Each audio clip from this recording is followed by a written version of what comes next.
Jangan lanjutkan pengajiannya, Ustaz. Suara itu menggema di dalam musala. Puluhan pasang mata langsung menoleh ke arahku. Suasana yang beberapa detik lalu masih tenang, mendadak berubah menjadi hening. Ustaz Fadil yang baru saja mengangkat kedua tangannya untuk memimpin doa pembuka menghentikan ucapannya. Aku berdiri di ambang pintu. Napasku memburu. Tanganku menggenggam erat sebuah map coklat yang sudah mulai kusut, karena sejak tadi terus kugenggam. Di dalam map itulah, seluruh kebohongan suamiku selama ini tersimpan. Mataku mencari satu wajah. Dan akhirnya, aku menemukannya. Hendra, suamiku. Ia duduk di barisan paling depan bersama para panitia pengajian. Masih mengenakan baju koko putih. Masih tersenyum ramah kepada para jamaah. Masih terlihat seperti laki-laki saleh yang selama ini dihormati seluruh kampung. Namun begitu mata kami bertemu, senyumnya langsung menghilang. Wajahnya mendadak pucat. Tangannya gemetar. Aku tahu. Dia sudah mengerti kenapa aku datang. Beberapa ibu-ibu mulai berbisik. Siapa itu? Bukannya itu istrinya Pak Hendra? Ada apa, ya? Suasana semakin gaduh. Aku melangkah perlahan ke depan. Setiap langkah terasa sangat berat. Bukan karena aku takut, tetapi karena aku tahu. Setelah hari ini, tidak akan ada lagi kehidupan yang sama seperti sebelumnya. Aku berhenti beberapa meter di depan Hendra. Ia berdiri, berusaha tersenyum. Aisyah, kita bicara di luar saja. Aku menggeleng pelan. Tidak. Sudah terlalu lama aku diajak bicara di luar. Sudah terlalu lama aku diminta diam. Hari ini, semuanya harus selesai. Kalau kalian menjadi aku, apa kalian akan memilih diam demi menjaga nama baik keluarga? Atau mengatakan yang sebenarnya meski harus mempermalukan suami sendiri di depan banyak orang? Tulis pendapat kalian di kolom komentar. Hendra mulai melangkah mendekat. Tangannya seperti ingin merebut map yang kubawa. Aku langsung menariknya ke belakang. Jangan sentuh. Suasana menjadi semakin tegang. Pak Hasan, tokoh masyarakat yang duduk di samping Ustaz, berdiri sambil berusaha menenangkan keadaan. Bu Aisyah, ada persoalan apa sebenarnya? Aku menatap seluruh jamaah. Air mataku mulai menggenang. Lalu dengan suara yang bergetar, aku berkata, laki-laki yang selama ini kalian hormati, masih menjadi suamiku yang sah. Dan hari ini, aku datang untuk membongkar satu kebohongan yang sudah terlalu lama ia sembunyikan. Musala itu mendadak sunyi. Tak satu pun terdengar berani berbicara. Sementara Hendra terus menatap map di tanganku dengan wajah yang semakin pucat. Namaku Nur Aisyah. Usiaku 36 tahun. Kalau kalian mengenalku sebelum semua ini terjadi, mungkin kalian akan mengatakan bahwa aku adalah perempuan yang beruntung. Aku memiliki suami yang dikenal baik, rajin bekerja, aktif di masjid. Hampir setiap ada kegiatan keagamaan, namanya selalu disebut sebagai orang yang paling siap membantu. Kalau ada kerja bakti, dia datang lebih dulu.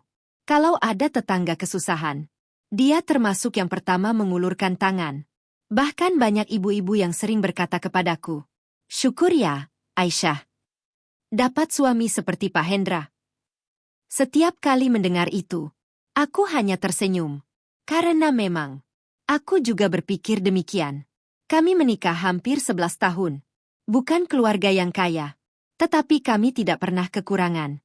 Aku membuka warung kecil di depan rumah, menjual sembako, kopi, jajanan, dan kebutuhan harian. Sedangkan Hendra bekerja sebagai distributor bahan bangunan ke beberapa toko di kecamatan. Penghasilannya cukup. Rumah kami sederhana, namun selalu penuh tawa. Setidaknya, begitulah yang selama ini kulihat. Aku mempercayainya sepenuh hati. Tak pernah sekalipun aku memeriksa telepon genggamnya. Tak pernah menghitung uang yang ia bawa pulang. Tak pernah bertanya ketika ia pulang sedikit lebih malam. Karena menurutku, kepercayaan adalah pondasi rumah tangga. Dan aku yakin, suamiku tidak akan menghancurkan kepercayaan itu. Sayangnya, aku terlalu yakin. Dan seringkali, orang yang paling kita percaya, justru paling mampu menyembunyikan kebohongannya. Semua mulai berubah sekitar 8 bulan sebelum pengajian itu.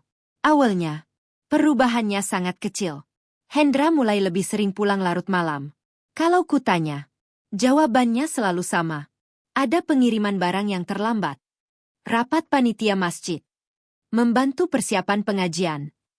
Aku tidak pernah curiga. Karena hampir setiap alasannya terdengar masuk akal. Lagi pula, beberapa kali memang ada tetangga yang membenarkan bahwa Hendra sedang membantu kegiatan masjid. Aku tetap percaya. Sampai suatu malam, saat ia sedang mandi, telepon genggamnya yang tertinggal di ruang tamu berdering. Layar ponselnya menyala. Muncul sebuah nama yang belum pernah kulihat sebelumnya. Bukan nama laki-laki. Bukan nama pelanggan. Bukan juga saudara. Hanya tertulis, Rina. Panggilan itu terus berdering. Dan entah kenapa, untuk pertama kalinya dalam 11 tahun pernikahan kami, hatiku mengatakan, ada sesuatu yang sedang disembunyikan suamiku. Aku sempat menatap nama itu cukup lama. Rina. Tidak ada nama belakang. Tidak ada keterangan apapun. Hanya satu nama. Telepon itu terus berdering. Lalu berhenti sendiri. Beberapa detik kemudian muncul sebuah pesan. Ayahnya sudah tidur. Besok jadi datang. Ya. Aku tunggu. Dadaku langsung berdebar. Aku membaca pesan itu berulang kali. Tidak ada kata sayang. Tidak ada kalimat romantis. Tetapi, ada sesuatu yang membuatku merasa tidak nyaman. Aku tunggu. Selama 11 tahun menikah, belum pernah ada perempuan yang mengirim pesan seperti itu kepada suamiku. Aku buru-buru meletakkan ponsel itu kembali ke tempat semula. Beberapa saat kemudian Hendra keluar dari kamar mandi sambil mengeringkan rambutnya. Ia tersenyum seperti biasa. Kok bengong? Aku memaksakan senyum. Enggak. Malam itu, aku hampir tidak bisa tidur. Kalimat itu terus berputar di kepalaku. Ayahnya sudah tidur. Besok jadi datang. Aku tunggu. Aku mencoba berpikir positif. Mungkin Rina adalah pelanggan. Mungkin saudara jauh. Atau mungkin seseorang yang sedang meminta bantuan. Aku tidak ingin menuduh tanpa bukti. Keesokan paginya, seperti biasa Hendra bersiap berangkat bekerja. Sebelum keluar rumah, ia mencium keningku. Doakan rezekinya lancar. Aku mengangguk. Hati-hati di jalan. Ia tersenyum. Lalu pergi. Aku berdiri cukup lama di depan pintu. Entah kenapa, perasaanku tidak setenang biasanya. Siangnya, aku membuka warung seperti biasa. Bu Sulastri datang membeli gula dan minyak goreng. Beliau tersenyum ramah. Pak Hendra kemana, Bu? Katanya ke kota. Oh. Beliau mengangguk pelan. Lagi sering ke kota, ya? Aku tersenyum tipis. Iya, Bu. Katanya pekerjaan lagi banyak. Bu Sulastri tidak langsung menjawab. Beliau justru terlihat seperti ingin mengatakan sesuatu. Namun akhirnya hanya menghela napas. Ya sudah. Mudah-mudahan memang karena kerja. Kalimat itu membuatku terdiam. Ada apa memangnya, Bu? Beliau langsung menggeleng. Enggak. Mungkin saya salah lihat. Aku semakin penasaran. Salah lihat apa? Bu Sulastri tampak ragu. Lalu berkata pelan. Beberapa hari lalu saya lihat Pak Hendra di pasar. Aku mengangguk. Itu biasa, Bu. Iya. Tapi waktu itu beliau jalan sama seorang perempuan. Aku langsung membeku. Perempuan. Iya. Mungkin saudara. Mungkin juga pelanggan. Saya juga nggak tahu. Tapi saya pikir sebaiknya kamu tahu. Setelah mengatakan itu, Bu Sulastri segera pulang. Sementara aku masih berdiri mematung di balik etalase warung. Aku mencoba menghibur diriku sendiri. Pasar adalah tempat umum. Semua orang bisa bertemu siapa saja. Belum tentu perempuan itu siapa-siapa. Belum tentu yang kulihat selama ini adalah sebuah kebohongan. Namun, semakin aku mencoba menenangkan diri, semakin kuat perasaan bahwa ada sesuatu yang sedang disembunyikan dariku. Malam harinya, Hendra kembali pulang lebih larut dari biasanya. Jam dinding sudah menunjukkan hampir pukul 10 malam. Begitu masuk rumah, ia langsung meminta maaf. Maaf ya. Kiriman barang terlambat. Aku menatap wajahnya. Lelah memang terlihat di sana. Tetapi, Ada aroma parfum yang berbeda dari biasanya. Bukan parfum yang biasa kupakaikan sebelum ia berangkat kerja. Aku mencoba mengabaikannya. Saat kami makan malam, aku bertanya pelan. Mas, hari ini ke pasar juga? Sendok di tangannya berhenti bergerak. Hanya sesaat. Sangat singkat. Kalau aku tidak benar-benar memperhatikannya, mungkin aku tidak akan menyadarinya. Iya. Sebentar. Beli keperluan toko. Dengan siapa? Ia langsung menatapku. Sendiri. Jawaban itu keluar begitu cepat. Padahal, beberapa jam sebelumnya, ada seseorang yang mengatakan melihatnya bersama seorang perempuan. Aku tidak langsung membantah. Aku hanya mengangguk pelan. Tetapi malam itu, untuk pertama kalinya sejak kami menikah, aku mulai bertanya dalam hati, apakah suamiku sedang belajar berbohong kepadaku? Sejak malam itu, aku mulai memperhatikan perubahan-perubahan kecil yang dulu tidak pernah kupedulikan. Kalau Hendra sedang bermain ponsel, ia langsung mematikan layarnya saat aku mendekat. Kalau ada telepon masuk, ia memilih mengangkatnya di luar rumah. Bahkan, beberapa kali ia keluar sambil berkata, "Bentar ya, ini urusan kerja." Padahal dulu, ia tidak pernah keberatan menerima telepon di depanku. Aku terus mencoba menepis semua prasangka buruk. Mungkin memang pekerjaannya sedang sibuk. Mungkin aku hanya terlalu banyak berpikir. Namun, semakin hari, perasaanku justru semakin gelisah. 3 hari kemudian, aku kembali membuka warung seperti biasa. Sekitar pukul 10 pagi, Bu Rukmini datang membeli beras. Beliau terkenal ramah. Tetapi hari itu, wajahnya tampak ragu-ragu. "Bu Aisyah." "Iya, Bu. Saya mau tanya sesuatu." "Tanya saja." Beliau melihat ke kanan dan ke kiri memastikan tidak ada orang lain. "Pak Hendra lagi sering ke Kecamatan Wetan ya?" Aku mengangguk. Katanya begitu. Bu Rukmini menghela napas. Saya takut salah. Tapi 2 kali saya lihat beliau di sana. Dengan perempuan yang sama. Dadaku kembali berdebar. "Perempuan seperti apa, Bu?" "Masih muda. Berhijab. Badannya kecil. Mereka kelihatan akrab." Aku memaksakan senyum. "Mungkin rekan kerja." "Iya. Mudah-mudahan memang begitu." Beliau lalu berpamitan. Aku masih berdiri memegang kantong beras yang belum sempat kuberikan. Ini sudah orang kedua. Kalau hanya 1 orang, mungkin bisa salah lihat. Tapi sekarang, 2 orang mengatakan hal yang hampir sama. Sore harinya, aku mengambil keputusan yang belum pernah kulakukan selama menikah. Aku ingin memastikan semuanya sendiri. Keesokan pagi, seperti biasa Hendra berpamitan berangkat kerja. Aku menunggu sekitar 15 menit. Setelah motornya benar-benar jauh, aku menutup warung lebih awal. Lalu meminjam motor adikku.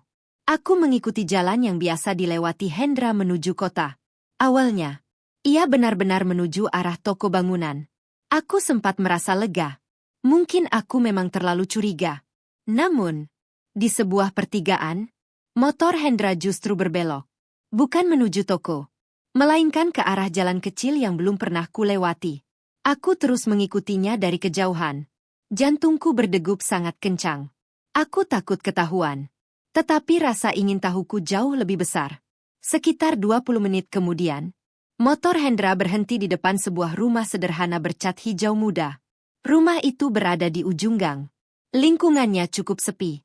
Aku memarkir motor cukup jauh. Lalu berjalan perlahan sambil berusaha tidak terlihat. Dari balik pagar tetangga, aku melihat Hendra mengetuk pintu. Beberapa detik kemudian, seorang perempuan berhijab krem membukakan pintu. Usianya mungkin sekitar awal 30-an. Begitu melihat Hendra, perempuan itu langsung tersenyum lebar. Bukan senyum kepada pelanggan. Bukan senyum kepada tetangga. Melainkan senyum yang terasa begitu akrab. Yang membuat lututku mulai terasa lemas. Perempuan itu mengambil tas kerja Hendra dengan sangat alami. Seolah, hal seperti itu sudah sering ia lakukan. Lalu Hendra masuk ke dalam rumah. Dan, sebelum pintu tertutup, aku melihat sesuatu yang membuat seluruh tubuhku membeku. Di ruang tamu rumah itu, terpasang sebuah foto besar. Foto seorang laki-laki dan seorang perempuan mengenakan pakaian serba putih. Laki-laki itu adalah suamiku. Aku langsung berjongkok di balik pagar. Jantungku berdetak begitu keras. Tanganku mulai gemetar. Aku berkali-kali mengusap mataku sendiri. Berharap apa yang kulihat tadi hanyalah sebuah kesalahan. Tetapi tidak. Foto itu memang Hendra. Senyumnya, tatapannya, bahkan lesung pipi di pipi kirinya. Aku tidak mungkin salah mengenali laki-laki yang sudah 11 tahun hidup bersamaku. Lalu, perempuan itu siapa? Kenapa ada foto mereka berdua? Kenapa Hendra datang ke rumah itu? Berbagai pertanyaan berputar di kepalaku. Aku ingin langsung masuk. Aku ingin menarik Hendra keluar. Aku ingin meminta penjelasan saat itu juga. Namun kakiku seperti terkunci. Kalau aku gegabah, bagaimana kalau semua ini hanya salah paham? Aku mencoba mengatur napas.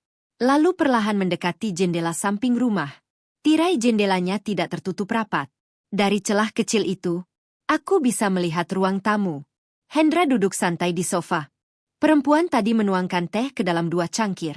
Tak lama kemudian, seorang laki-laki tua berjalan keluar dari dalam kamar. Rambutnya sudah memutih. Tubuhnya agak membungkuk.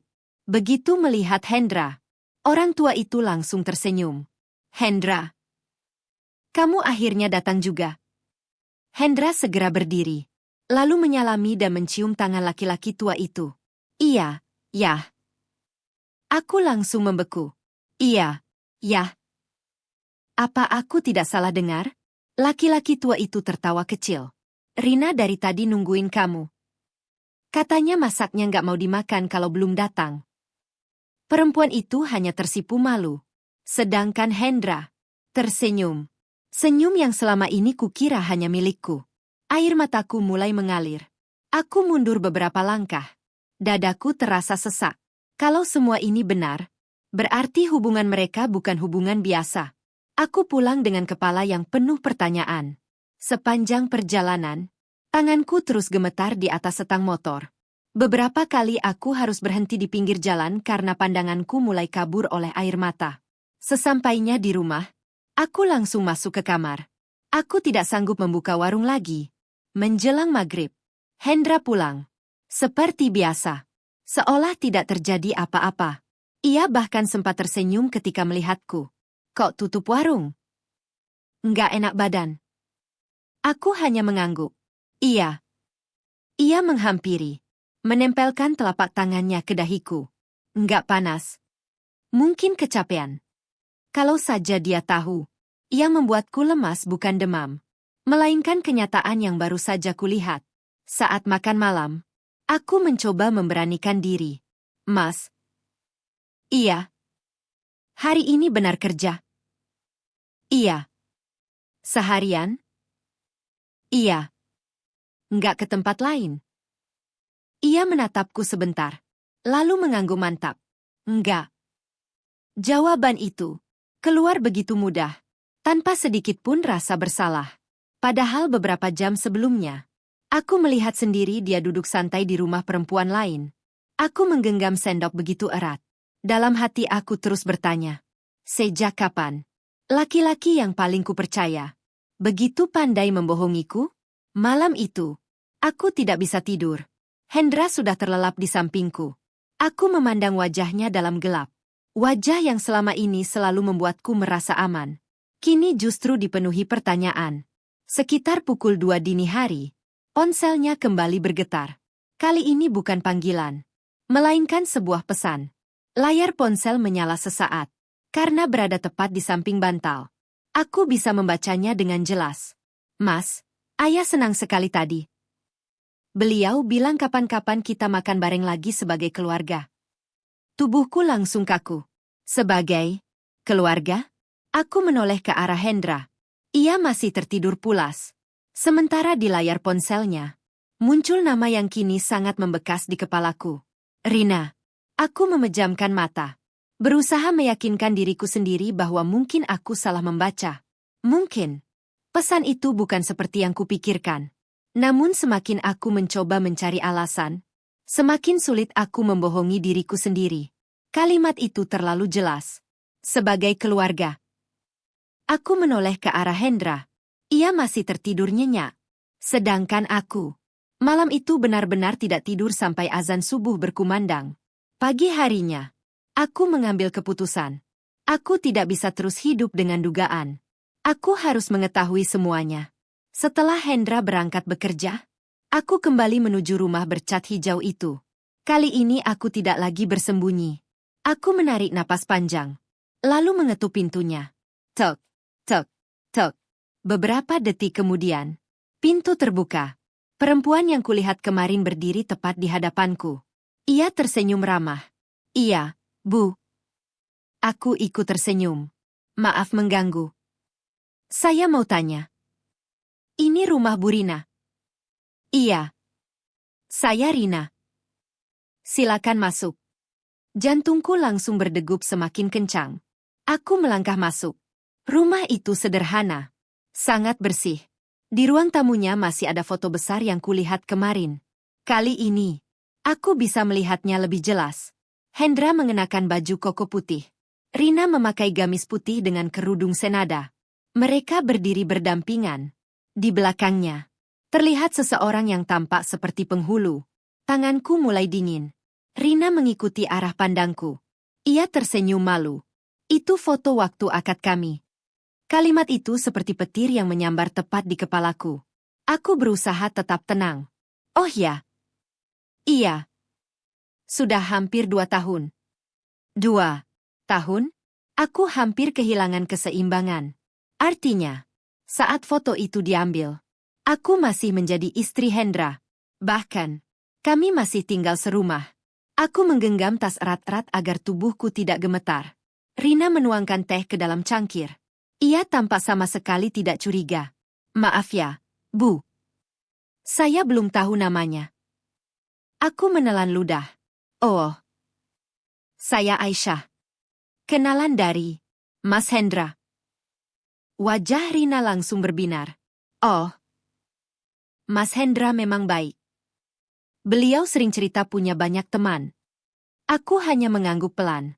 Setiap kata yang keluar dari mulut perempuan itu terasa seperti pisau yang perlahan mengiris dadaku. Rina duduk di depanku. Lain kali datang sama suaminya saja, Bu. Nanti sekalian makan di sini. Aku memaksakan senyum. Iya. Tapi sekarang suami saya lagi kerja. Oh.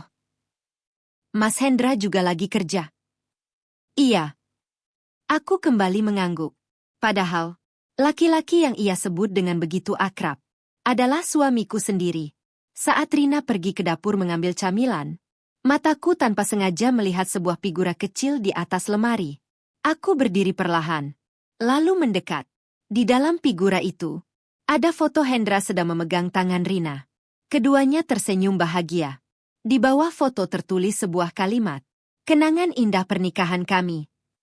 Tanganku mulai gemetar. Belum sempat aku meletakkan kembali figura itu, Rina sudah kembali membawa sepiring kue. Ia melihatku sedang memandangi foto tersebut. Lalu tersenyum penuh kebahagiaan. Itu foto favorit saya. Saya selalu bersyukur dipertemukan dengan suami sebaik Mas Hendra. Aku tidak sanggup lagi menahan air mata. Aku membalikan badan agar ia tidak melihat wajahku.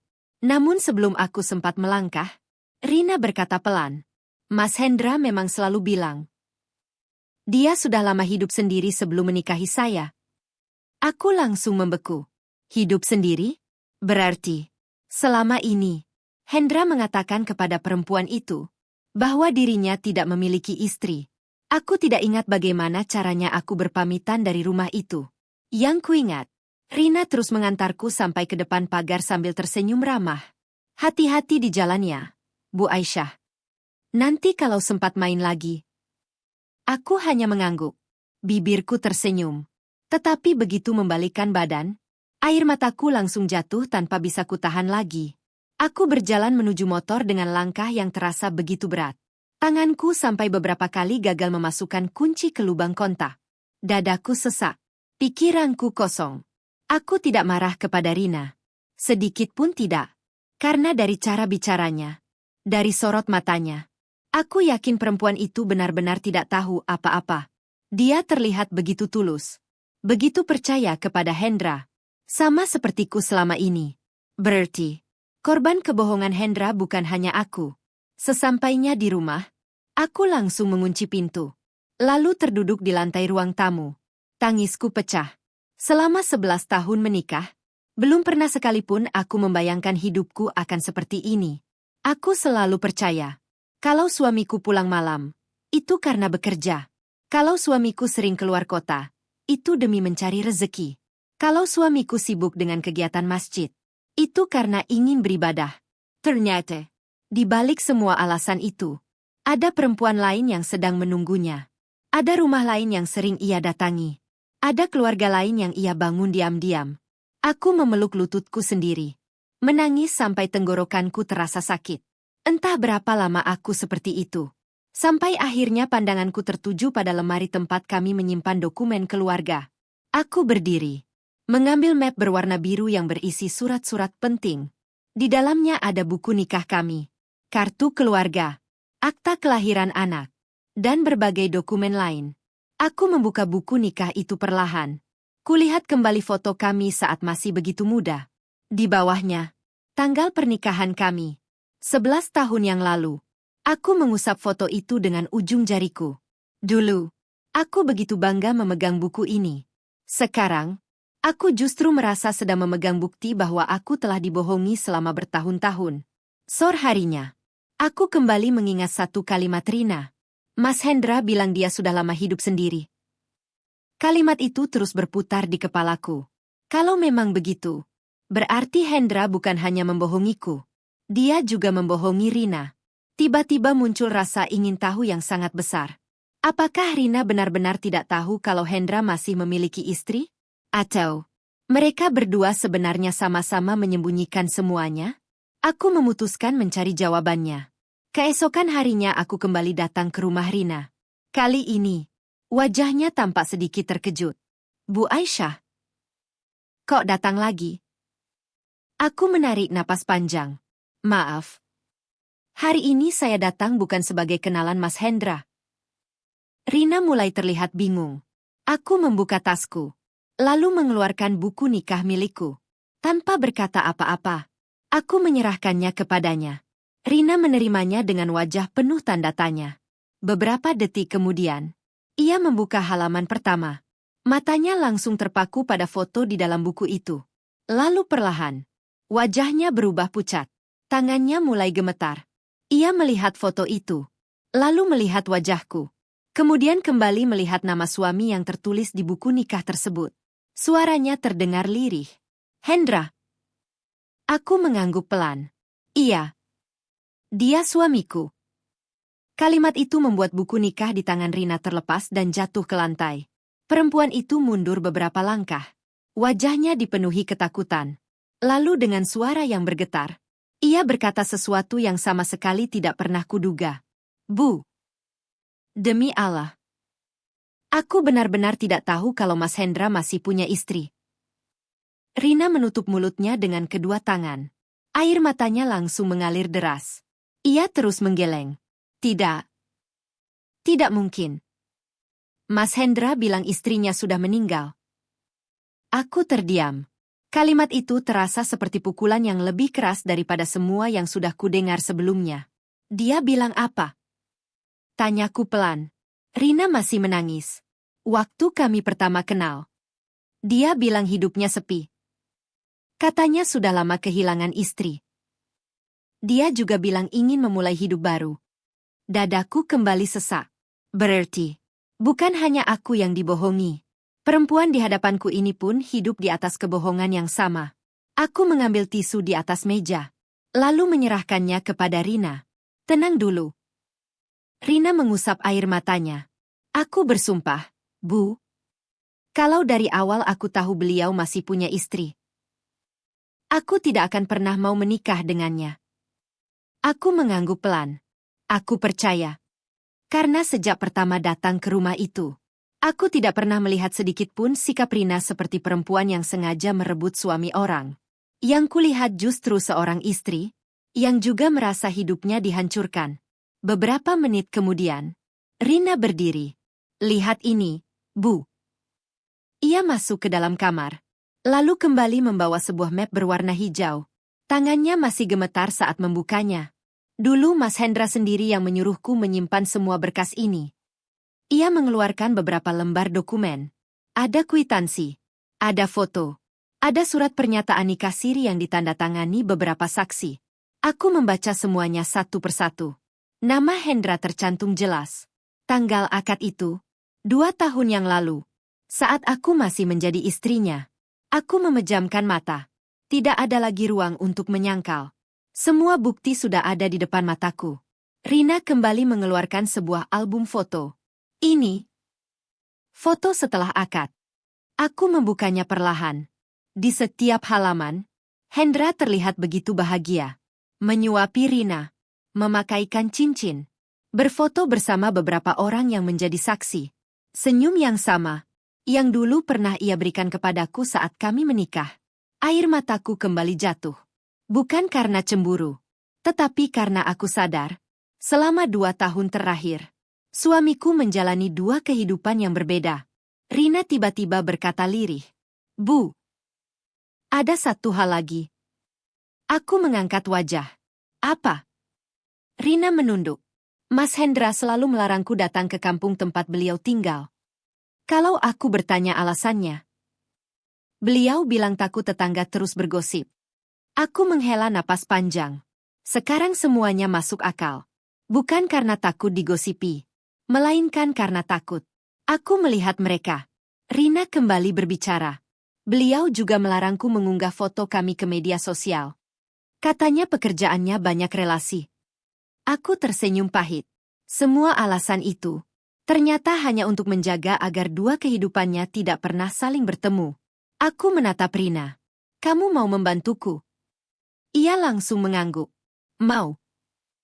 Asal kebenaran ini berhenti sampai di sini. Aku menggeleng pelan. Tidak. Kebohongan sebesar ini harus dibuka.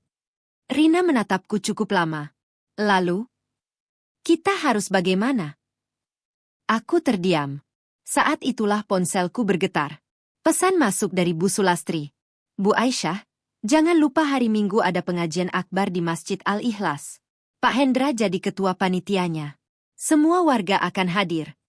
Aku membaca pesan itu berulang kali. Lalu perlahan mengangkat wajah menatap Rina.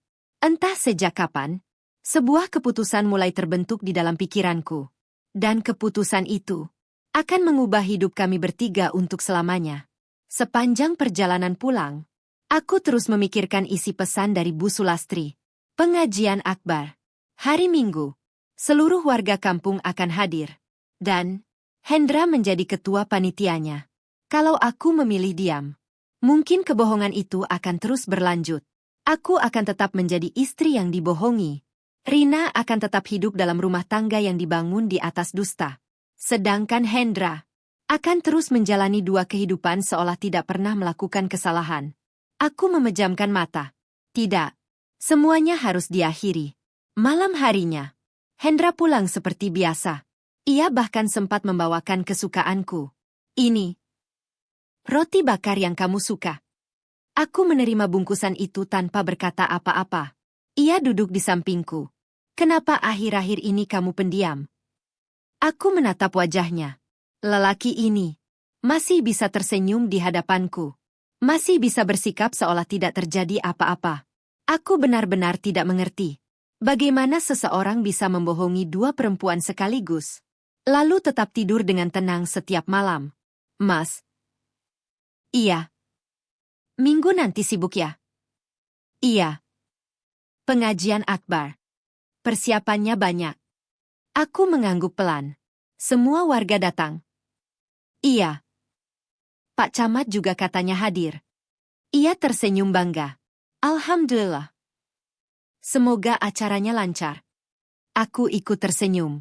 Iya. Semoga benar-benar lancar. Hendra tidak tahu. Kalimat itu memiliki arti yang sangat berbeda di dalam pikiranku. Keesokan paginya, aku kembali menemui Rina. Begitu aku datang, ia langsung mempersilahkanku masuk. Matanya masih sembab karena semalaman menangis. Aku sudah pikirkan semuanya. Bu. Aku juga. Jawabku pelan. Aku mengeluarkan map coklat dari dalam tas. Di dalamnya sudah kususun semua bukti. Buku nikahku. Salinan surat nikah siri milik Rina. Foto-foto. Beberapa bukti transfer. Dan salinan percakapan yang sempat berhasil kusimpan. Rina melihat semua itu dengan napas yang mulai memburu. Jadi, kita benar-benar akan membongkarnya. Aku mengangguk. Iya. Tapi kita tidak akan berteriak tanpa bukti. Semua yang kita ucapkan harus bisa dipertanggungjawabkan. Rina mengusap air matanya. Aku takut. Aku juga. Tapi kalau kita terus diam, dia akan terus membohongi orang lain. Ruangan kembali hening. Tak lama kemudian, Rina berkata pelan.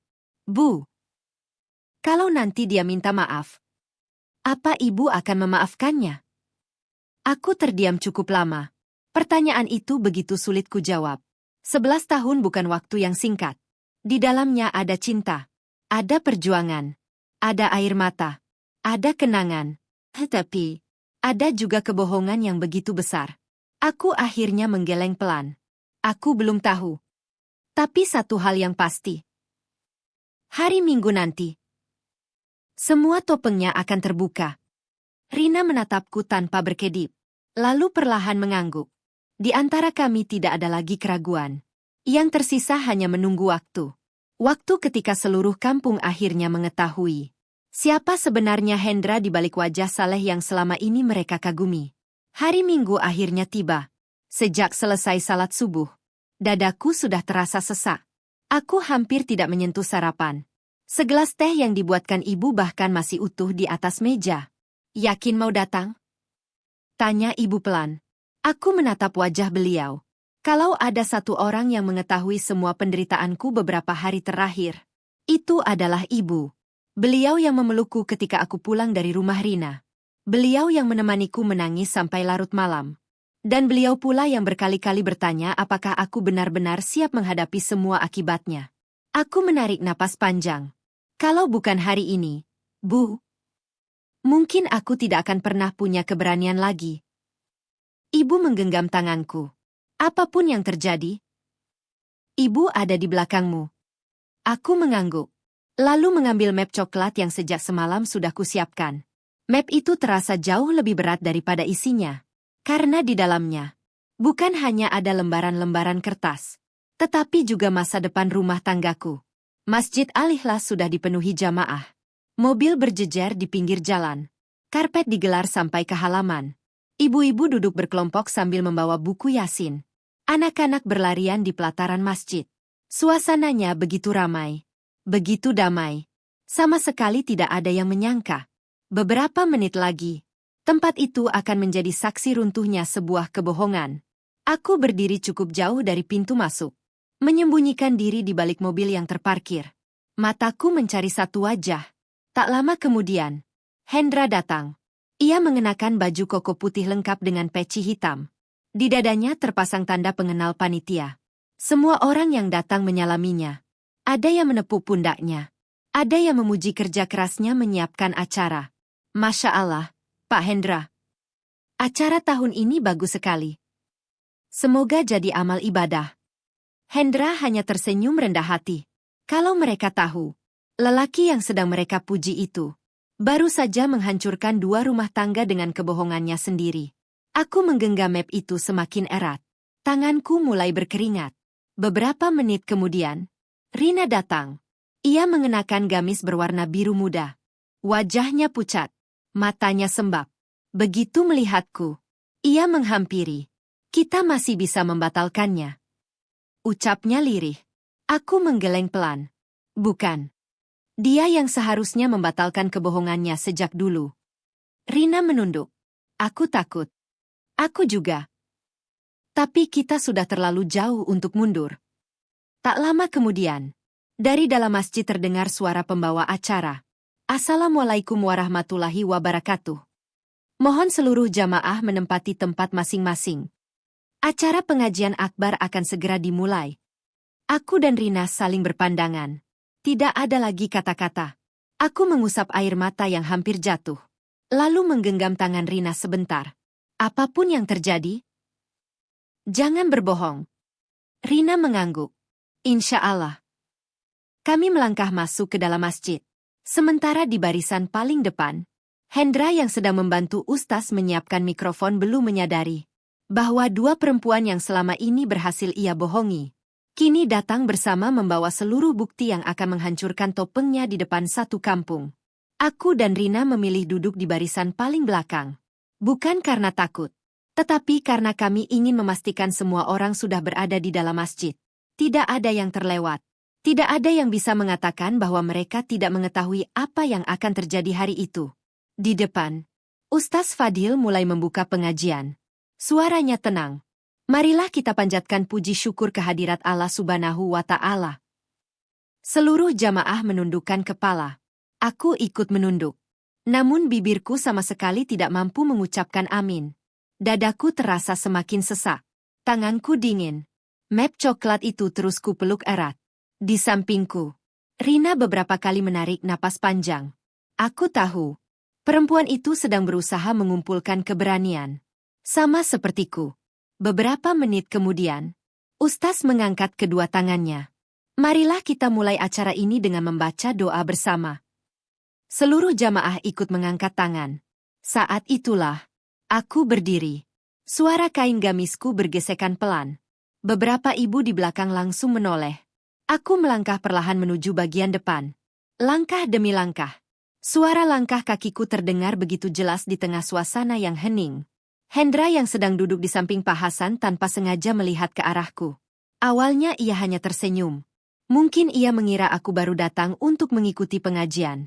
Namun ketika melihat map di tanganku, senyumnya perlahan memudar. Matanya membelalak. Wajahnya berubah pucat. Aku terus berjalan. Semakin dekat. Semakin dekat. Hingga akhirnya aku berhenti tepat di depan jamaah. Ustaz menghentikan doanya. Bu, ada yang bisa kami bantu? Aku menarik napas panjang. Lalu dengan suara yang bergetar tetapi cukup keras untuk didengar semua orang, aku berkata, "Maaf, Ustaz. Saya mohon pengajiannya dihentikan sebentar." Ruangan langsung dipenuhi bisik-bisik. Ada apa? Itu istrinya Pak Hendra, kan? Kenapa membawa map? Kelihatannya serius sekali. Pak Hasan berdiri. Bu Aisyah, kalau ada persoalan, mari kita selesaikan baik-baik. Aku mengangguk pelan. Itulah yang ingin saya lakukan, Pak. Hari ini, saya hanya ingin menyampaikan kebenaran. Hendra buru-buru berdiri. Ia menghampiriku dengan senyum yang dipaksakan. Aisyah, ayo kita bicara di luar. Aku menatap lurus ke matanya. Tidak. Tidak ada lagi pembicaraan di luar. Ia meraih lenganku. Refleks aku melepaskannya. Jangan sentuh saya. Suasana masjid langsung semakin tegang. Semua mata kini tertuju kepada kami. Hendra mulai terlihat panik. Aisyah, kamu sedang emosi. Kita pulang dulu. Aku menggeleng. Sudah cukup. Selama ini aku selalu diajak pulang. Selalu diminta diam. Selalu diminta percaya. Hari ini, giliran kamu yang mendengarkan. Kulihat napas Hendra mulai tidak teratur. Tatapannya sesekali mengarah ke arah pintu masjid. Seolah ingin memastikan sesuatu. Atau seseorang. Saat itulah, Rina perlahan berdiri dari barisan belakang. Ia melangkah ke depan. Begitu mata Hendra bertemu dengan Rina, seluruh warna di wajahnya seakan menghilang. Ia mundur satu langkah. Bibirnya bergetar. Rina. Suara itu begitu pelan, tetapi cukup untuk membuat seluruh jamaah semakin bingung. Aku membuka map coklat di tanganku, lalu mengeluarkan sebuah buku nikah. Kuangkat tinggi-tinggi agar semua orang dapat melihatnya. Dengan air mata yang tak lagi bisa kutahan, aku berkata, laki-laki yang selama ini kalian hormati, sampai detik ini masih menjadi suamiku yang sah. Dan perempuan yang berdiri di belakangku adalah korban lain dari kebohongan yang sama. Suasana masjid mendadak hening. Tak ada lagi bisikan. Tak ada lagi suara. Semua orang hanya bergantian menatap wajahku. Wajah Rina. Dan wajah Hendra yang kini sama sekali tidak mampu berkata apa-apa. Tidak ada satupun yang berbicara. Masjid yang beberapa detik lalu dipenuhi suara orang mengaji. Kini hanya menyisakan napas orang-orang yang terdengar berat. Pak Hasan menatapku. Lalu menatap Hendra. Kemudian bergantian melihat Rina. Bu Aisyah. Kalau memang ada yang ingin disampaikan, sampaikan dengan tenang. Aku mengangguk. Tanganku masih menggenggam buku nikah. Air mataku terus mengalir. Aku tidak datang ke sini untuk membuat keributan. Aku juga tidak datang untuk mempermalukan siapapun. Aku hanya ingin kebohongan ini berhenti. Aku membuka halaman pertama buku nikahku, lalu menunjukkannya kepada Pak Hasan. Ini buku nikah kami. Kami menikah 11 tahun yang lalu. Pak Hasan menerimanya. Beliau membaca nama kami dengan wajah yang mulai berubah serius. Iya. Ini memang resmi. Aku kemudian menoleh kepada Rina. Rina. Rina mengangguk pelan. Tangannya gemetar saat membuka map yang sejak tadi dipeluknya. Ia mengeluarkan beberapa lembar surat, lalu menyerahkannya kepada Pak Hasan. Ini surat nikah siri kami. Suasana kembali gaduh. Beberapa ibu-ibu langsung menutup mulutnya. Astagfirullah. Ya Allah. Benar ternyata. Pak Hasan membaca surat itu perlahan. Semakin lama, wajah beliau semakin tegang. Nama yang tertulis di sana sama. Hendra. Tanggal akadnya 2 tahun yang lalu. Saat aku masih menjadi istri sahnya. Pak Hasan mengangkat wajah. Menatap Hendra cukup lama. Pak Hendra. Apa semua ini benar? Hendra menelan ludah. Keringat mulai mengalir di pelipisnya. Ia melihat ke arahku. Lalu ke arah Rina. Seolah sedang mencari jalan keluar. Aku. Itu. Belum sempat ia menyelesaikan kalimatnya. Aku kembali membuka map coklat. Kali ini aku mengeluarkan beberapa lembar foto. Foto-foto yang diberikan Rina. Foto saat akad siri. Foto saat mereka makan bersama. Foto saat Hendra memasangkan cincin. Satu persatu kutaruh di atas meja kecil di depan Ustaz. Semua orang mulai berdiri dari tempat duduknya. Mereka ingin melihat lebih jelas. Beberapa bapak menggeleng-gelengkan kepala. Ada yang langsung beristighfar. Ada pula yang tidak percaya dengan apa yang sedang mereka lihat. Pak Hasan memegang salah satu foto. Lalu bertanya lagi. Pak Hendra. Masih mau bilang semua ini tidak benar? Hendra memejamkan mata. Tetapi ia masih berusaha bertahan. Ada penjelasannya, Pak. Aku tersenyum pahit. Penjelasan. 11 tahun aku jadi istrimu. 2 tahun kamu menikah lagi tanpa sepengetahuanku. Masih ada penjelasan apa lagi? Hendra tidak mampu menjawab. Tiba-tiba, Rina maju selangkah. Air matanya kembali jatuh. Aku juga ingin bicara. Semua mata langsung beralih kepadanya. Rina menggenggam ujung kerudungnya erat-erat. Demi Allah. Kalau sejak awal aku tahu Mas Hendra masih punya istri, aku tidak akan pernah menerima lamarannya. Suasana kembali hening. Aku dinikahi dengan kebohongan. Beliau mengatakan istrinya sudah meninggal.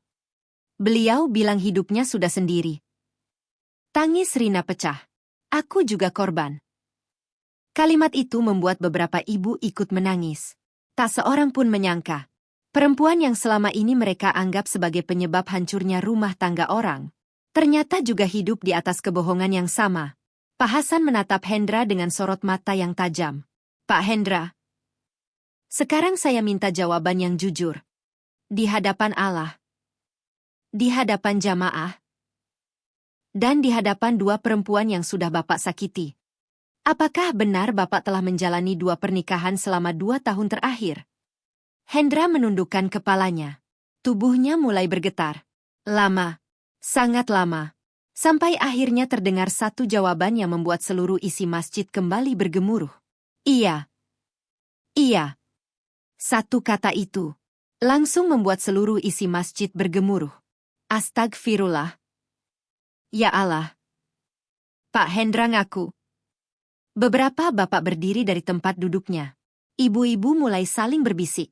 Anak-anak yang sejak tadi bermain di halaman bahkan ikut masuk karena penasaran dengan keributan di dalam. Hendra masih menundukkan kepala. Ia tidak lagi berani menatap siapapun. Pak Hasan menghela napas panjang. Kenapa? Hendra tidak menjawab. Pak Hasan kembali bertanya. Kenapa Bapak melakukan semua ini? Suasana kembali hening. Beberapa detik kemudian, Hendra akhirnya mengangkat wajah. Air matanya mulai mengalir. Aku salah. Itu saja. Aku menggeleng pelan. Tidak. Itu bukan jawaban. Yang ingin kami tahu. Kenapa? Hendra menarik napas panjang. Aku kenal Rina waktu mengantar material bangunan. Awalnya hanya pelanggan. Lalu sering bertemu. Ayahnya sakit. Aku sering membantu. Lama-lama, aku merasa nyaman. Aku memejamkan mata. Setiap kalimat yang keluar dari mulutnya semakin menghancurkan sisa hatiku. Tapi aku tidak pernah berniat menyakiti kamu, Syah. Aku langsung tertawa kecil. Tawa yang bahkan terdengar asing di telingaku sendiri. Tidak berniat. Kamu membohongiku selama 2 tahun. Kamu membohongi Rina. Kamu membohongi seluruh kampung. Dan kamu bilang tidak berniat menyakiti siapapun. Hendra kembali terdiam. Ia tidak mampu membantah. Saat semua orang masih mencoba mencerna pengakuan Hendra, tiba-tiba seorang laki-laki berusia sekitar 60 tahun masuk tergesa-gesa ke dalam masjid. Aku langsung mengenalinya. Ayah Rina. Beliau tampak kebingungan. Ada apa ini? Kenapa ramai sekali? Begitu melihat Hendra berdiri di depan, beliau langsung menghampiri. Hendra. Ada masalah apa? Tidak ada yang menjawab. Rina justru berjalan mendekati ayahnya. Air matanya kembali jatuh. Ayah. Mas Hendra. Masih punya istri. Lelaki tua itu langsung membeku. Apa? Rina menunjuk ke arahku. Itu istri sahnya. Ayah Rina menoleh ke arahku. Lalu melihat buku nikah yang masih berada di tangan Pak Hasan. Beliau mengambilnya perlahan. Membaca setiap halaman.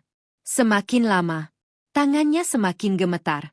Beliau lalu menatap Hendra. Dengan mata yang berkaca-kaca. Beliau bertanya. Selama ini, kamu bohong sama saya juga? Hendra kembali menundukkan kepala. Iya, ya. Tampar. Suara tamparan itu menggema di seluruh masjid. Tidak terlalu keras, tetapi cukup membuat semua orang terkejut. Ayah Rina menarik tangannya perlahan. Air mata mengalir di pipinya. Aku menyerahkan anakku. Karena aku percaya kamu laki-laki baik. Ternyata, kamu menghancurkan hidup 2 perempuan sekaligus. Tak ada seorang pun yang berusaha menghentikan beliau. Karena semua orang tahu. Luka yang dirasakan lelaki tua itu begitu dalam. Ustaz Fadil akhirnya berdiri. Beliau mengangkat tangan meminta semua orang kembali tenang. Saudara-saudaraku. Masjid adalah tempat mencari petunjuk. Bukan tempat saling menghina. Tapi, karena persoalan ini sudah terbuka di depan kita semua, maka jangan ada lagi kebohongan yang disembunyikan. Beliau menoleh kepada Hendra. Saya tanya sekali lagi. Apakah masih ada hal lain yang belum diketahui istri sah maupun Rina? Hendra memejamkan mata. Wajahnya semakin pucat. Aku melihat jemarinya saling menggenggam begitu erat. Seolah ia sedang berperang dengan dirinya sendiri. Beberapa detik berlalu. Lalu ia berkata dengan suara yang hampir tak terdengar. Masih ada. Jantungku langsung berdegup lebih kencang. Entah kebohongan apa lagi yang ternyata selama ini masih ia sembunyikan dari kami. Masih ada. Suara Hendra hampir tidak terdengar. Namun, kalimat itu membuat seluruh isi masjid kembali sunyi. Aku menatapnya tanpa berkedip. Apalagi? Hendra mengusap wajahnya dengan kedua tangan. Ia tampak benar-benar kehilangan keberanian. Pak Hasan kembali berbicara. Pak Hendra, kalau memang sudah memilih jujur, jangan berhenti di tengah jalan. Katakan semuanya. Hendra menarik napas panjang. Lalu perlahan berkata, selama ini, aku bukan hanya membiayai 2 rumah. Tapi, aku juga punya utang. Aku mengernyit. Utang? Hendra mengangguk pelan. Iya. Suasana kembali dipenuhi bisik-bisik. Utang apa? Sejak kapan? Pak Hasan mengangkat tangan meminta semua orang tenang. Utang untuk apa? Hendra menutup matanya. Untuk menutupi semua kebohongan yang sudah telanjur kubuat. Dadaku mulai terasa tidak enak. Entah kenapa. Aku merasa masih ada sesuatu yang jauh lebih besar. Aku melangkah mendekat. Utang itu. Pakai jaminan apa? Hendra tidak menjawab. Ia justru kembali menundukkan kepala. Aku mengulang pertanyaanku. Lebih keras. Jaminannya apa? Tangannya mulai gemetar. Beberapa detik berlalu. Lalu akhirnya ia berkata, rumah. Aku langsung membeku. Rumah? Iya. Rumah yang kita tempati. Hendra mengangguk. Air mataku langsung jatuh. Rumah itu. Rumah yang kami bangun sedikit demi sedikit. Rumah yang kubantu cicil dari hasil menjaga warung. Rumah tempat anak-anak kami tumbuh. Rumah itu dijadikan jaminan tanpa sepengetahuanku. Suasana masjid kembali gaduh. Astagfirullah. Rumah istrinya dijaminkan. Ya Allah. Pak Hasan langsung berdiri. Pak Hendra. Apa istri Bapak mengetahui hal ini? Hendra menggeleng. Tidak. Apakah ada persetujuan tertulis dari istri?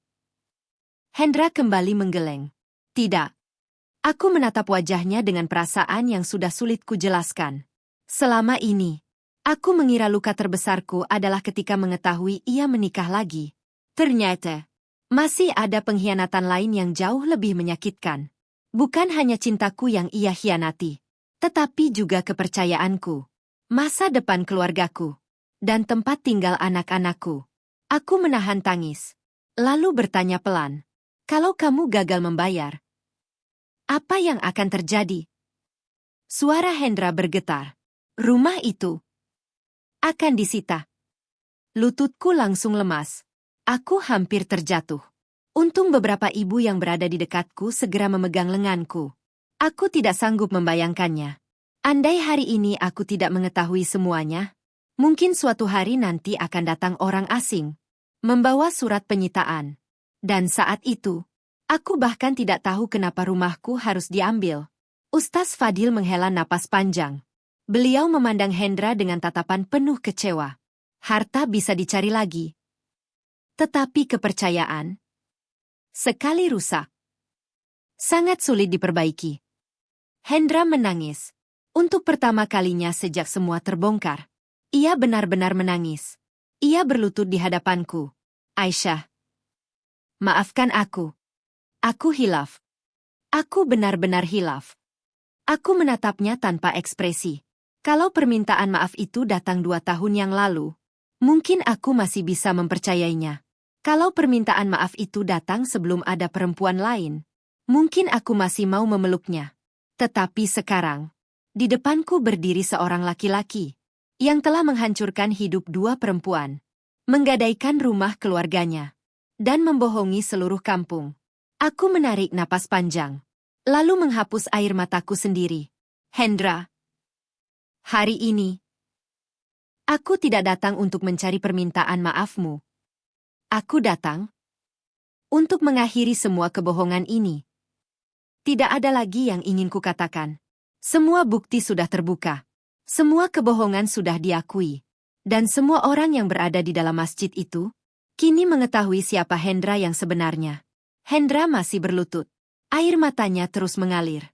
Aisyah, aku mohon. Beri aku 1 kesempatan lagi. Aku akan memperbaiki semuanya. Aku menatapnya beberapa saat, lalu menggeleng pelan. Kesempatan. Kamu sudah mendapat kesempatan setiap hari selama 2 tahun. Setiap kali pulang ke rumah. Itu kesempatan. Setiap kali aku percaya pada ucapanmu. Itu kesempatan. Setiap kali aku mendoakanmu setelah salat. Itu juga kesempatan. Tapi semua kesempatan itu, kamu gunakan untuk terus berbohong. Hendra menangis semakin keras. Ia mencoba meraih tanganku. Namun aku melangkah mundur. Aisyah. Demi anak-anak. Aku langsung memotong ucapannya. Justru karena anak-anak. Aku tidak ingin mereka tumbuh dengan melihat ayahnya menganggap kebohongan adalah hal biasa. Suasana kembali hening. Beberapa jamaah mulai mengusap air mata. Tak sedikit yang menggelengkan kepala melihat bagaimana semuanya berakhir.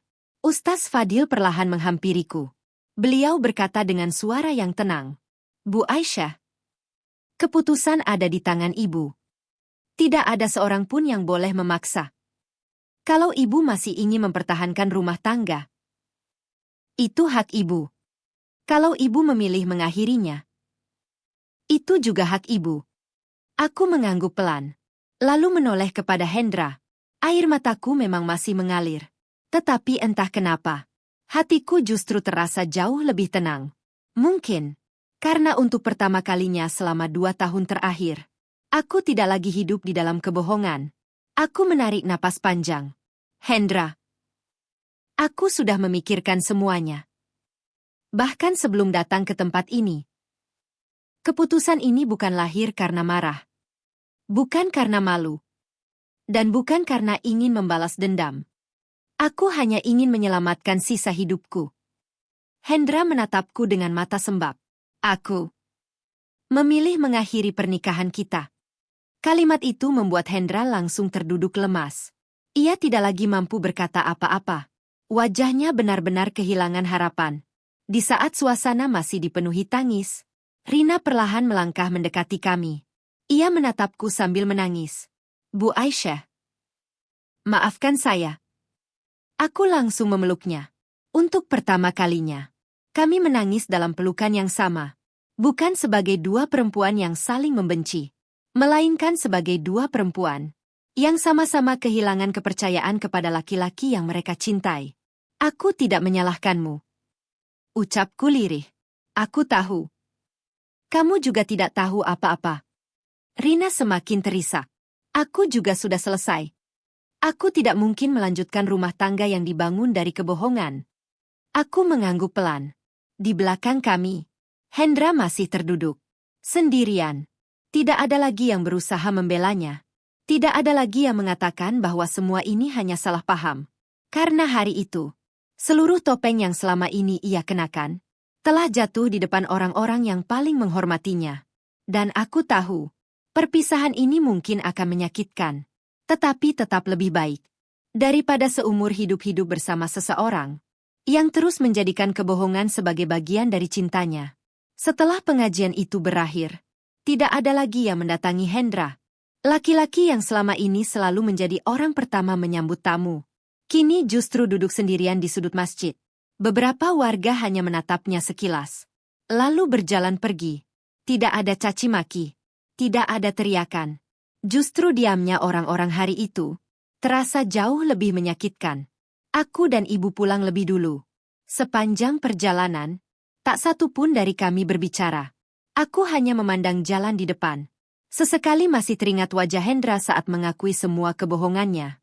Kalau saja semua itu ia ceritakan sejak awal, mungkin ceritanya akan berbeda. Tetapi sekarang, semuanya sudah terlambat.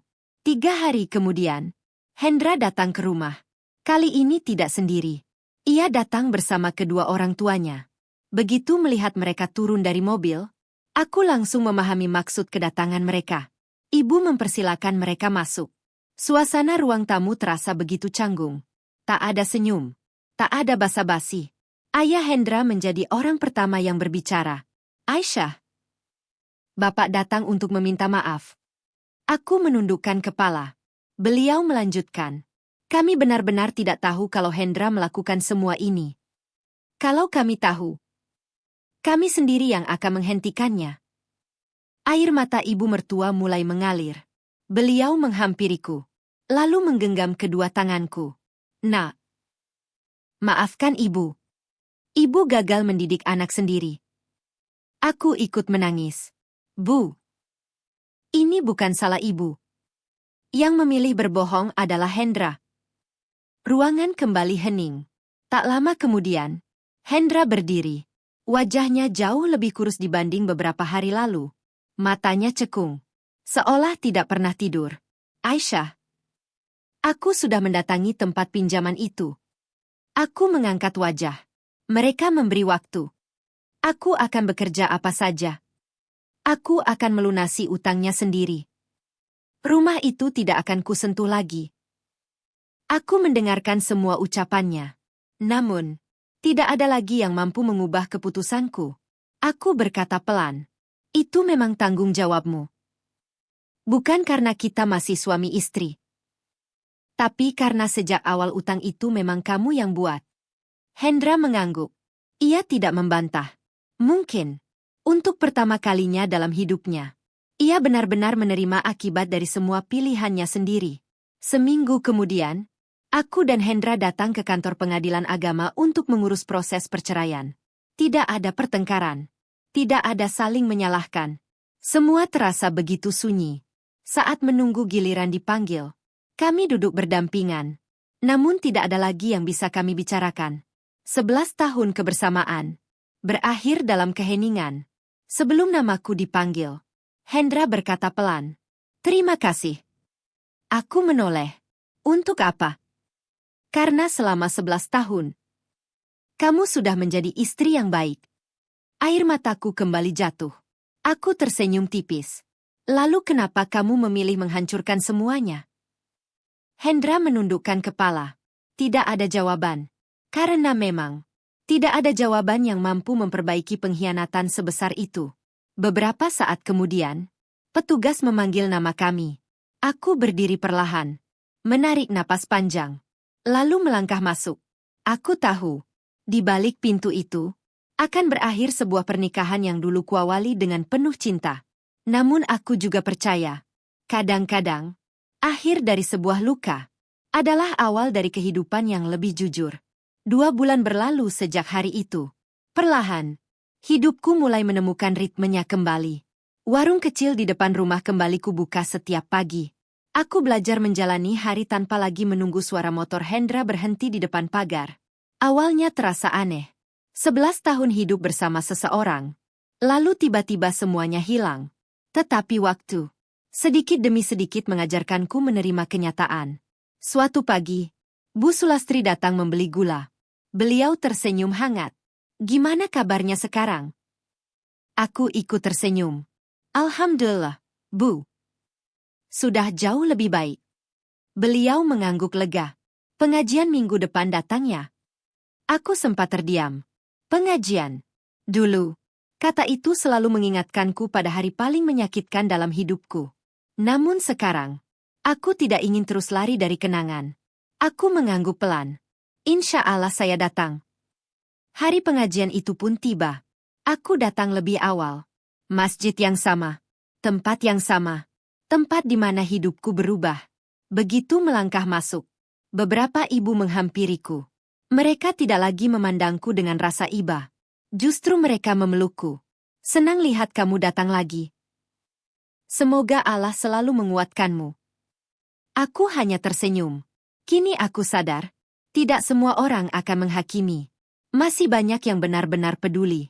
Pengajian hari itu berjalan dengan tenang. Tidak ada keributan. Tidak ada air mata. Aku duduk mendengarkan ceramah sampai selesai.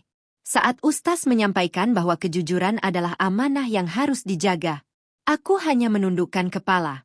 Kalimat itu terasa begitu dekat dengan perjalanan hidupku. Beberapa hari kemudian, aku bertemu Rina. Bukan karena sengaja. Kami bertemu di pasar. Rina menghampiriku lebih dulu. Wajahnya terlihat jauh lebih tenang. Assalamualaikum, Bu. Waalaikumsalam. Kami saling tersenyum. Tidak lagi ada kecanggungan seperti dulu. Ayah bagaimana? Tanyaku. Alhamdulillah sehat. Beliau sekarang tinggal sama saya. Aku mengangguk. Syukurlah. Rina menatapku beberapa saat. Lagi cari kerja. Katanya pelan. Aku ingin mulai hidup dari awal. Aku tersenyum tulus. Semoga dimudahkan. Ibu juga. Kami berjabat tangan. Lalu berpisah ke arah yang berbeda. Aku melihat punggungnya menjauh. Dalam hati aku berdoa. Semoga perempuan itu benar-benar mendapatkan kebahagiaan yang dulu dirampas oleh kebohongan seseorang. Aku tidak pernah lagi mencari kabar tentang Hendra. Bukan karena membencinya, melainkan karena aku memilih menjaga ketenangan hatiku sendiri. Sesekali aku mendengar cerita dari tetangga. Katanya, ia bekerja serabutan untuk melunasi utang. Katanya, ia tidak lagi aktif menjadi panitia masjid. Dan katanya, ia lebih banyak menghabiskan waktu bersama kedua orang tuanya. Aku hanya mengangguk setiap kali mendengarnya. Tidak ada rasa senang. Tidak ada rasa puas. Karena sebesar apapun kesalahan seseorang, melihat hidupnya hancur tetap bukanlah sesuatu yang membahagiakan. Aku hanya berharap, semua yang terjadi menjadi pelajaran baginya. Dan juga bagiku. Bahwa cinta tidak akan pernah cukup untuk mempertahankan sebuah rumah tangga. Jika kejujuran sudah tidak lagi dijaga. Hampir setahun telah berlalu. Kalau ada yang bertanya apakah luka itu sudah benar-benar sembuh, jawabannya belum. Mungkin ada luka yang tidak pernah benar-benar hilang. Ia hanya berubah menjadi kenangan yang tidak lagi terlalu menyakitkan. Warung kecilku kini semakin ramai. Aku mulai lebih sering tersenyum. Aku kembali aktif mengikuti pengajian. Bukan untuk melupakan masa lalu, tetapi untuk belajar menerima bahwa hidup tetap harus berjalan. Suatu sore, saat sedang merapikan barang dagangan, seorang anak kecil datang menghampiriku. Bu, ada titipan. Ia menyerahkan sebuah amplop putih. Siapa yang ngasih? Itu, Bu. Anak itu menunjuk ke arah jalan. Namun saat aku menoleh, orang yang dimaksud sudah tidak terlihat. Aku membuka amplop itu perlahan. Di dalamnya hanya ada selembar surat. Tulisan tangannya langsung ku kenal. Hendra. Tanganku sedikit bergetar saat mulai membacanya. Aisyah, kalau surat ini sampai di tanganmu, mungkin itu berarti Allah masih memberiku kesempatan meminta maaf sekali lagi. Aku tidak berharap kita kembali bersama. Aku juga tidak berharap kamu memaafkanku. Aku hanya ingin kamu tahu, rumah itu sudah bebas dari utang. Semua pinjaman sudah kulunasi.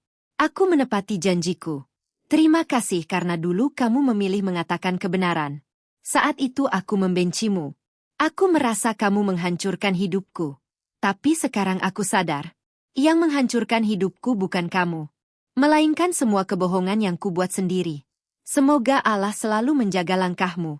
Hendra. Aku melipat kembali surat itu. Air mataku jatuh. Bukan karena masih ingin kembali. Bukan juga karena menyesali keputusan yang pernah kuambil. Melainkan karena akhirnya, laki-laki itu benar-benar menyadari kesalahannya. Aku menyimpan surat itu di dalam laci. Bukan sebagai kenangan cinta, melainkan sebagai pengingat bahwa sekali kebohongan dipilih, akan lahir kebohongan-kebohongan lain untuk menutupinya. Sampai akhirnya, semuanya runtuh dalam satu waktu. Hari ini, kalau ada orang yang bertanya siapa perempuan yang pernah membongkar kebohongan suaminya di tengah pengajian, aku tidak lagi merasa malu. Karena yang kulakukan saat itu, bukan untuk mencari tepuk tangan, bukan untuk mempermalukan seseorang, tetapi untuk menghentikan sebuah kebohongan yang sudah terlalu lama menyakiti banyak orang. Aku kehilangan suami. Rina kehilangan laki-laki yang dicintainya. Hendra kehilangan kepercayaan orang-orang yang menghormatinya. Semua karena satu keputusan. Memilih berbohong. Kalau saja sejak awal ia berkata jujur, mungkin tidak ada air mata. Tidak ada pengajian yang berubah menjadi keributan. Tidak ada keluarga yang hancur. Dan mungkin, kami semua masih menjalani hidup dengan tenang. Kalau kalian berada di posisiku, apa kalian akan membongkar kebohongan itu di depan jamaah? Atau memilih diam demi menjaga nama baik keluarga? Tulis pendapat kalian di kolom komentar. Karena setiap pilihan selalu memiliki harga yang harus dibayar.